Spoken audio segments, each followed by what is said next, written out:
बाकी कहवा पूर्व समस्त को मोर कृष्ण प्रेम नमस्कार। आसतु आम वाक्य शिक्षा पूर्व पद प्रार्थना करवा। धन्यवाद पवित्र परमेश्वर तुम्हें केड़िया अनुग्रह दया कल प्रभु सुंदर समय देछ।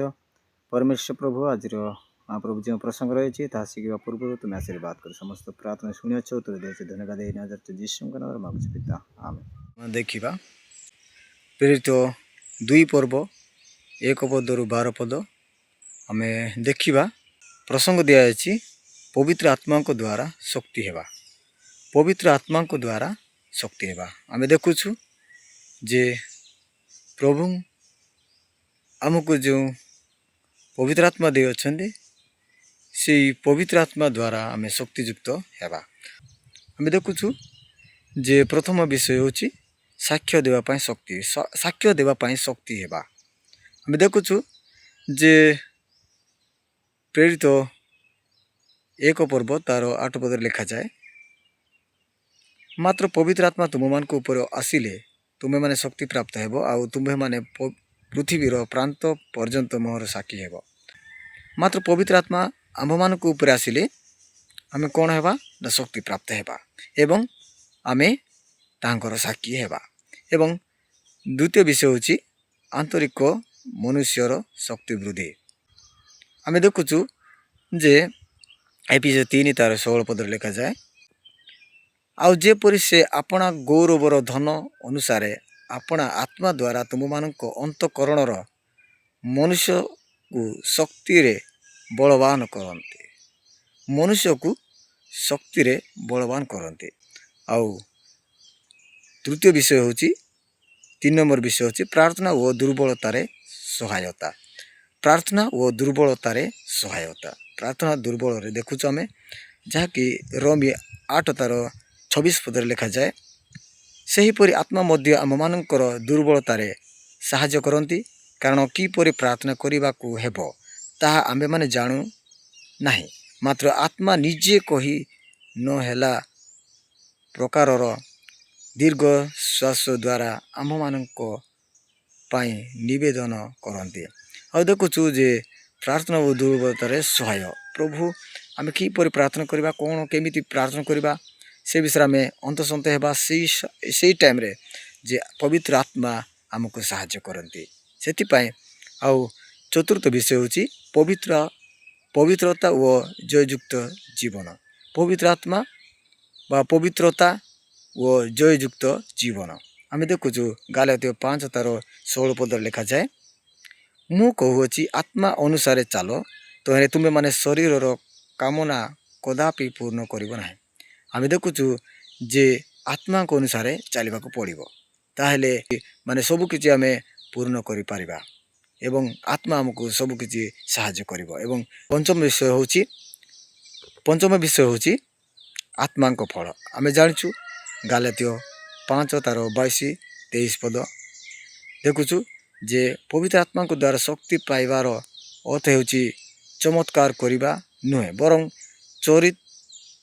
चरित्र रे परिवर्तन आनिबा जेपरिक प्रेम आनंद शांति दीर्घ सहिष्णुता मंगल विश्वास समयता व इंद्रिय दमन जहाँकि प्रेम आनंद शांति दीर्घ सहिष्णुता परोपकारिता भद्रता विश्वस्तता आत्मसंयम मृदुता ये सबू 9टी विषय रही आम यही विषय आम पूर्ण होगा दरकार अच्छे आ पवित्र आत्मा को आम ग्रहण करवा दरकार अच्छे। आउ देखुचु जे आउ समर्पण प्रथम विषय होची समर्पण निजर दुर्बलता को ईश्वर निकट रे स्वीकार करवा। एवं द्वितीय विषय होची प्रार्थना निरंतर ईश्वर सहित संपर्क रखा। एवं तृतीय होची वाक्य पठन बाइबल शिक्षा को निज जीवन में कार्यकारी करवा। एवं 6 नंबर विषय होची पवित्र आत्मा निवास व मंदिर।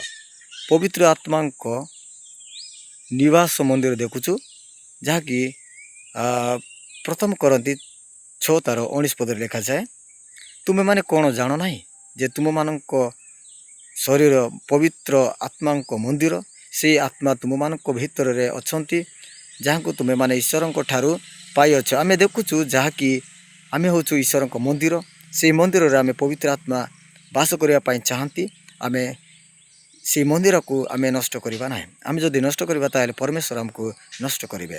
ଏବଂ ସପ୍ତମ ବିଷୟ 7 ନମ୍ବର ବିଷୟ ହେଉଛି ଯେ ଆତ୍ମାଙ୍କ ସହିତ ସମ୍ପର୍କ। ଆତ୍ମାଙ୍କ ସହିତ ଆମେ କିପରି ସମ୍ପର୍କ ରଖିବା? ପ୍ରଥମେ 2 କରନ୍ତି 13:14 ପଦରେ ଲେଖାଯାଏ, ପ୍ରଭୁ ଯୀଶୁଖ୍ରୀଷ୍ଟଙ୍କ ଅନୁଗ୍ରହ, ଈଶ୍ୱରଙ୍କ ପ୍ରେମ ଓ ପବିତ୍ର ଆତ୍ମାଙ୍କର ସହଭାଗିତା ତୁମ୍ଭ ସମସ୍ତଙ୍କ ସହିତ ଥାଉ। ପବିତ୍ର ଆତ୍ମାଙ୍କର ଯୀଶୁଖ୍ରୀଷ୍ଟଙ୍କର ଅନୁଗ୍ରହ ରହିବା ଦରକାର ଏବଂ ପ୍ରେମ ରହିବା ଦରକାର ଏବଂ ପବିତ୍ର ଆତ୍ମା ସହଭାଗିତା ରହିବା ଦରକାର। ଆମେ ଦେଖୁଛୁ 3ଟି ବିଷୟ। ଏବଂ 8 ନମ୍ବର ବିଷୟ ହେଉଛି ବାକ୍ୟ ମାଧ୍ୟମରେ ଶକ୍ତି। ବାକ୍ୟ ମାଧ୍ୟମରେ ଆମେ କିପରି ଶକ୍ତି ପାଇବା ତାହା ମଧ୍ୟ ଆମେ ଦେଖିପାରିବା। ଏଫେସୀୟ 6:17 ପଦରେ ଲେଖାଯାଏ, ଯେତେବେଳେ ଆମ୍ଭେ ବାଇବେଲ ପଢ଼ୁ ପବିତ୍ର ଆତ୍ମା ସେହି ବାକ୍ୟକୁ ଆମ ହୃଦୟରେ ଜୀବନ୍ତ କରନ୍ତି। ସେଥିପାଇଁ ଆଉ ପରିତ୍ରାଣର ଶିରସ୍ତ୍ରାଣ ଓ ଆତ୍ମାର ଖଣ୍ଡା ଅର୍ଥାତ୍ ଈଶ୍ୱରଙ୍କ ବାକ୍ୟ ଗ୍ରହଣ କରିବା। ସେ ପବିତ୍ର ଆତ୍ମାଙ୍କର ସେହି ଶିରସ୍ତ୍ରାଣ ବା ପରିତ୍ରାଣ ଆତ୍ମାଙ୍କର ସେହି ଶିରସ୍ତ୍ରାଣ ପରିଧାନ କରିବା। ଆମେ ସେ ଶୈତାନକୁ ପରିହାର କରିବା ପାଇଁ ହେଲେ ଏହି ସାଜ ଗୁଡ଼ାକ ପିନ୍ଧିବାକୁ ପଡ଼ିବ ଏବଂ ଆମେ ଏହାକୁ ପିନ୍ଧିବାକୁ ପଡ଼ିବ, ଗ୍ରହଣ କରିବାକୁ ପଡ଼ିବ। ତାହେଲେ ଶୈତାନକୁ ଆମେ ପରାଜୟ କରିପାରିବା। ଏବଂ 9ମ ବିଷୟ ହେଉଛି ପବିତ୍ର ଆତ୍ମାଙ୍କର ଅଭିଷେକ। ପବିତ୍ର ଆତ୍ମାଙ୍କ ଆମକୁ ଅଭିଷେକ କରନ୍ତି, ଯାହାକି ପ୍ରଥମ ଜହନ 2:27 ପଦରେ ଲେଖାଯାଏ, ଆଉ ତାହାଙ୍କଠାରୁ ଯେଉଁ ଅଭିଷେକ ତୁମେମାନେ ପାଇଅଛ ତାହା ତୁମମାନଙ୍କଠାରେ ଅବସ୍ଥାନ କରୁଅଛି। ଆମମାନଙ୍କଠାରେ ଅବସ୍ଥାନ କରିଛି, ଯାହାକି ପବିତ୍ର ଆତ୍ମାଙ୍କ ଅଭିଷେକ ଆମ ଉପରେ ଅଭିଷେକ କରାଯାଏ। ଆଉ ସେ ଅଭିଷେକ ଦ୍ୱାରା ଆମେ ଈଶ୍ୱରଙ୍କୁ ଜାଣିପାରିବା, ଚିହ୍ନି ପାରିବା। ଏବଂ ଆମେ ଦେଖୁଛୁ ପବିତ୍ର ଆତ୍ମାଙ୍କ ଦ୍ୱାରା ଶକ୍ତି ହେବା। ପବିତ୍ର ଆତ୍ମାଙ୍କ ଦ୍ୱାରା ଆମେ କିପରି ଶକ୍ତି ହେବା ଏ ପ୍ରସଙ୍ଗ ନେଇ ଆମେ ଶିଖୁଛୁ। ସେଥିପାଇଁ ଆମେ ଦେଖୁଛୁ ଯେ ଯେତେବେଳେ ଆଉ ଶାସ୍ତ୍ର ଅଛି, ଯାହାକି ଆମେ ଦେଖୁଛୁ ଲେଖାଯାଏ ପ୍ରେରିତ 2:1-12 ପଦରେ ଲେଖାଯାଏ ଯେ ଯେତେବେଳେ ପେଣ୍ଟିକୋଷ୍ଠ ଦିବସ ଉପସ୍ଥିତ ହେଲା, ସେହି ସମୟରେ ଯେ ଶକ୍ତି ପ୍ରାପ୍ତ ହେଲେ ଏବଂ ପବିତ୍ର ଆତ୍ମାରେ ପୂର୍ଣ୍ଣ ହେଲେ ଏବଂ ତାଙ୍କର ଯିବା ଗୁଡ଼ିକ ଅଗ୍ନି ସଦୃଶ ହେଇ ପରଭାଷାରେ କଥା ହେଲେ ଏବଂ ନିଜ ଭାଷାରେ ବୁଝିଲେ। ସେ ପ୍ରଭୁଙ୍କ ଲୋକମାନେ ଆମେ ବୁଝିବା ପାଇଁ ଚେଷ୍ଟା କରିବା ଏବଂ ସେ ଆମେ ପ୍ରସଙ୍ଗ ଯାହା ରହିଛି ପବିତ୍ର ଆତ୍ମାଙ୍କ ଦ୍ୱାରା ଶକ୍ତି ହେବା ଏବଂ ପବିତ୍ର ଆତ୍ମା ପ୍ରଭୁ ଯୀଶୁଖ୍ରୀଷ୍ଟଙ୍କୁ ଆମେ ଚିହ୍ନିବା ପାଇଁ ଚେଷ୍ଟା କରିବା। ଏହି ଅଳ୍ପ ଶିକ୍ଷାରେ ପ୍ରତ୍ୟେକଙ୍କୁ ଈଶ୍ୱର ଆଶୀର୍ବାଦ କରନ୍ତୁ। ଆମେନ୍।